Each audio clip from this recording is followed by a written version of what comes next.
अगर वो सरकार से संतुष्ट नहीं है या तो उनसे मुख्यमंत्री बात करके उनकी समस्या का निराकरण करे। अगर उनको बात करना अच्छा नहीं लगता है तो फिर मंत्रिमंडल से उनको ड्रॉप कर दे। और राधाकृष्ण किशोर से भी मेरा अनुरोध रहेगा, भाई अगर आप पत्र पर पत्र लिख रहे हैं और सरकार कोई सुन नहीं रहे तो फिर ऐसे सरकार के मंत्रिमंडल में मंत्री बन करके रहने का कोई औचित्य नहीं है। क्या त्याग पत्र दे करके बाहर निकलते हैं आराम से। हेमंत सोरेन जी की पत्नी श्रीमती कल्पना सोरेन सब जगह साथ साथ रहती थी, लेकिन मैंने इस बार दिल्ली के इस समिट में कल्पना सोरेन दिखाई नहीं पड़ी। विदेश भी घूमते हैं तो पति पत्नी जरूर देखते हैं। तो इन दिनों लगता है कि पहली दफ़ा हो रहा है जब इन्वेस्टर समिट हो रहा है और वहाँ कल्पना सोरेन दिखाई नहीं पड़ रही है। नगड़ी की ज़मीन वहाँ के आदिवासियों की है, खेती की ज़मीन है, उपजाऊ भूमि है, उस पर रिम्स टोल नहीं बनाना चाहिए। अगर सचमुच में हेमंत सोरेन जी आदिवासियों के हितैषी हैं, आबोआ सरकार की बात करते हैं, तो उस ज़मीन पर वो नहीं बनाएंगे, उसको नहीं बनानी चाहिए। कि हेमंत सोरेन को इस पर पुनर्विचार करना चाहिए। तो मुझे तो लगता है कि शिबू सोरेन के आत्मा को भी शांति मिलेगी। नहीं तो कितनों भी फूल माला चढ़ाएंगे बल्कि शिबू सोरेन भी छटपटाते रहेंगे। भाई जिनके बाप आदिवासियों की ज़मीन के लिए लड़ाई लड़े, जल जंगल ज़मीन के लिए लड़े, और उनके बेटा यहाँ ज़मीन लोगों का छीन रहे हैं, आदिवासियों का, वो भी खेती की ज़मीन छीन रहे हैं जोर ज़बरदस्ती। लोग बेचारा दर दर की ठोकरें खा रहे हैं। शर्म आनी चाहिए हेमंत सोरेन, डूब मरनी चाहिए पानी में, चुल्लू भर पानी ऐसी लोग। बीते 2 दिन 8 और 9 जुलाई को झारखंड सरकार की ओर से राजधानी दिल्ली में नेशनल स्टेक होल्डर कंसल्टेशन 2026 का आयोजन किया गया और इसमें यह कहा गया कि 80,000 करोड़ रुपए से ज़्यादा का निवेश झारखंड में आएगा। गूगल से लेकर जिंदल तक के बड़े बड़े कंपनियां ने हस्ताक्षर किए, एमओयू किए। इस सब चीज़ में बात करने के लिए हमारे साथ नेता प्रतिपक्ष बाबूलाल मरांडी है। सर, 80,000 करोड़ से ज़्यादा का निवेश झारखंड में आएगा, क्या लग रहा है, आप इस प्लानिंग को, इस रोड मैप को कैसे देख रहे हैं? देखिए, मैं कहूँगा कि आप सब लोग अच्छे प्रचार प्रसार कर रहे हैं और हेमंत सोरेन को और क्या चाहिए, क्योंकि पिछले 6.5 वर्षों से वो राज्य के मुख्यमंत्री हैं। 6.5 वर्षों में याद करिए, उन्होंने झारखंड में पूंजी निवेश हो इसके लिए विदेश तक की, हमें लगता है एक बार नहीं बल्कि 2-2 बार उन्होंने यात्रा कर चुका। देखिए परिणाम क्या है, कुछ भी। और इसलिए मैं कहूँगा कि अभी बातें वो कर रहे हैं विदेशी यहाँ पूंजी निवेश होगा या देशी भी पूंजी निवेश होगा, लेकिन सत्य ये है, आप सब लोगों को कुछ दिनों के बाद पता चलेगा। यहाँ पूंजी निवेश तो नहीं हो रहा है, लेकिन यहाँ से पूंजी ये बाहर में निवेश कर रहे हैं, इसकी जानकारी आप सब लोगों को बहुत जल्द मिल जाएगी। इस जानकारी आप ही देंगे सर? हम भी दे सकते हैं या आप सब लोगों भी खोज कर सकते हो, इसमें से कोई दिक्कत नहीं है। सर, ये जो 2 दिन का कार्यक्रम हुआ, वहाँ एक और अलग तस्वीर सामने आई। कांग्रेस कोटे के 4 मंत्री हैं, दीपिका पांडे सिंह, शिल्पी नेहा तिर्की, इरफान अंसारी मौजूद थे। राधा कृष्ण किशोर दिल्ली में थे लेकिन कार्यक्रम में मौजूद नहीं थे। उन्होंने कहा भी कि मुझे कोई आमंत्रण नहीं मिला है। तो ये तनातनी जो है किस ओर जा रहा है? मैं तो दूसरी बात कहूँगा आपसे, भाई हमने देखा कि झारखंड में या झारखंड से बाहर, देश में हो या देश से बाहर, हेमंत सोरेन जी की पत्नी श्रीमती कल्पना सोरेन सब जगह साथ साथ रहती थी, लेकिन मैंने इस बार दिल्ली के इस समिट में कल्पना सोरेन दिखाई नहीं पड़ी।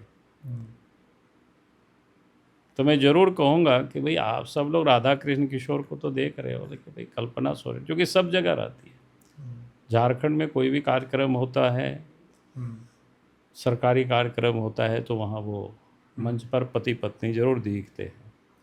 विदेश भी घूमते हैं तो पति पत्नी जरूर दिखते हैं। तो इन दिनों लगता है कि पहली दफ़ा हो रहा है जब इन्वेस्टर समिट हो रहा है और वहाँ कल्पना सोरेन दिखाई नहीं पड़ रही है। तो मैं आप सब लोगों से ज़रूर कहूँगा कि थोड़ा पता करो यार कहाँ है, वहाँ इस बार पहली बार वो नहीं दिखाई पड़ रही है। तो इसकी भी आप लोगों को थोड़ा चिंता करनी चाहिए। नहीं सर, जो राधा कृष्ण किशोर डीजीपी को पत्राचार कर रहे हैं, वित्त विभाग के सचिव को पत्राचार कर रहे हैं, उनके पत्र का जवाब नहीं मिल रहा है, तो क्या लग रहा है, वो तो फिर एक बोलते हैं ना मायूस होकर एक कोने में बैठ जाना, या फिर इसका कुछ हल निकल पाएगा, सरकार निकाल पाएगी? आपका क्या सुझाव? देखिए, हमारा तो सुझाव है कि दोनों को ही सुझाव है, मुख्यमंत्री को भी और राधा कृष्ण किशोर को भी। अगर वो सरकार से संतुष्ट नहीं है, या तो उनसे मुख्यमंत्री बात करके उनकी समस्या का निराकरण करे। अगर उनको बात करना अच्छा नहीं लगता है तो फिर मंत्रिमंडल से उनको ड्रॉप कर दे। और राधा कृष्ण किशोर से भी मेरा अनुरोध रहेगा, भाई अगर आप पत्र पर पत्र लिख रहे हैं और सरकार कोई सुन नहीं रहे, तो फिर ऐसी सरकार के मंत्रिमंडल में मंत्री बनकर के रहने का कोई औचित्य नहीं रह जाता है। तो फिर त्याग पत्र दे करके बाहर निकल जाइए आराम से। फिर उसके बाद राधा कृष्ण किशोर के लिए क्या है, अगर त्याग पत्र दे देते हैं, आप क्या नहीं, सुझाव? क्या है तो वो लोग करेंगे ना, अपना करेगा वो।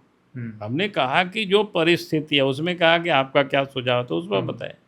आगे अगर हमसे कोई सुझाव मांगेंगे तो हम जरूर उनको बता देंगे। सर, राधा कृष्ण किशोर का जो मामला है, पीछे बीते दिनों अखबारों में एक खबर भी छपी कि वित्त विभाग में फाइलें अटक रही है, योजनाओं के फाइल आगे नहीं बढ़ रहे हैं। तो सरकार के 3 मंत्री के भी नाम आए थे, इरफान अंसारी, सुदीप सोनू, दीपिका पांडे सिंह। ये लोगों ने नाराज़गी भी जाहिर की थी, कैबिनेट की मीटिंग में भी बहुत चीज़ें निकल के आई थी। तो सरकार आपस में ही सहमत नहीं है, एक दूसरे पर मतलब ब्लेमबाजी हो रहा है। अब वो क्या हो रहा है नहीं पता है। मैंने तो इतना ही कहा कि भाई मुख्यमंत्री को ये देखना चाहिए, अगर वित्त मंत्री काम नहीं कर रहे हैं, सरकार के अनुसार नहीं चल रहे हैं, तो फिर उनको वित्त मंत्री के पद से हटा देना चाहिए, बात खत्म है। और दूसरा, अगर मंत्री भी अगर अफसरों को पत्र लिख रहे हैं, मुख्यमंत्री के संज्ञान में बात ला रहे हैं, अगर कोई उनकी बात नहीं सुन रहे हैं, तो फिर मंत्रिमंडल में बने रहने का भी कोई मतलब नहीं, तो रिजाइन दे करके बाहर चले आना चाहिए, खत्म बात है। और तो इसमें से हमें कुछ नहीं कहना है उस विषय पर। सर, और एक झारखंड की एक बात करूंगा, रिम्स 2 को लेकर कैबिनेट से प्रस्ताव पारित हुआ। एसटी आयोग ने कहा कि जब तक सुनवाई हो रही है तब तक इस पर रोक लगा दिया जाए। कांग्रेस आरोप लगा रही है कि भाजपा आयोग के आड़ में अपना काम करा रही है, आयोग को आगे ले आ रही है। देखो भाई, आयोग किस लिए बना है, और आयोग के पास अगर वहाँ की जनता आवेदन करेगी तो आयोग का काम है सुनना उस तकलीफ को।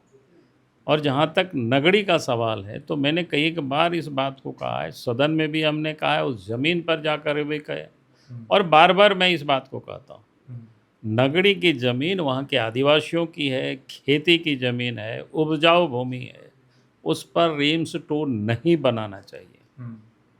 अगर सचमुच में हेमंत सोरेन जी आदिवासियों के हितैषी हैं, आबोआ सरकार की बात करते हैं, तो उस ज़मीन पर वो नहीं बनाएंगे हॉस्पिटल, नहीं बनानी चाहिए। अरे अब में रांची के आसपास बंजर भूमि की कमी नहीं है भाई, आप 20, 25, 50 एकड़ ज़मीन की डिमांड करो, 200, 250 एकड़ ज़मीन लोग देने को तैयार है। आप वहाँ हॉस्पिटल बनाइए ना। आप उन गरीब आदिवासियों को क्यों उजाड़ने पर लगे हुए हैं, क्यों उजाड़ रहे हैं उनको? उनके वही एकमात्र सहारा है, खेती की ज़मीन है, उपजाऊ ज़मीन है, कोई भी जा कर के देख सकता है। ये लोग बात कर रहे हैं कि एक्वायर किया था, हम मान लेते हैं थोड़ा देर के लिए एक्वायर ही किया था, लेकिन किस पर्पस से एक्वायर किया था? खेती के लिए ही नहीं किया था, 20 ग्राम के लिए किए होंगे उस समय कृषि विभाग ने, वो भी पूर्ण तरीका से एक्वायर नहीं हुआ था। आज भी किसी के पास कोई दस्तावेज नहीं है, ना कृषि विभाग के पास कोई दस्तावेज है, ना रिम्स के पास कोई दस्तावेज। तो आप गुंडागर्दी करोगे, दादागिरी करोगे, कैसे काम चलेगा भाई? तो ये तो गलत कर रहा है। हम बार बार हम कहते हैं कि भाई यहाँ आज के तारीख में लोग इलाज कराने हैदराबाद जाते हैं, इलाज के लिए लोग वेलोर जाते हैं, इलाज के लिए लोग दिल्ली जाते हैं, इलाज के लिए लोग दूर दूर तक जाते हैं। भाई रांची शहर से 20 किलोमीटर 10 किलोमीटर हट करके ही रिम्स बनेगा, तो लोग नहीं पहुँचेंगे ऐसा किसने कहा? सब पहुँचेंगे। जब हैदराबाद जा सकते हैं, वेलोर जा सकते हैं इलाज के लिए, दिल्ली जा सकते हैं इलाज के लिए, तो रांची सड़क से 10-20 किलोमीटर हट करके क्यों नहीं जा सकते? लोग जाएंगे।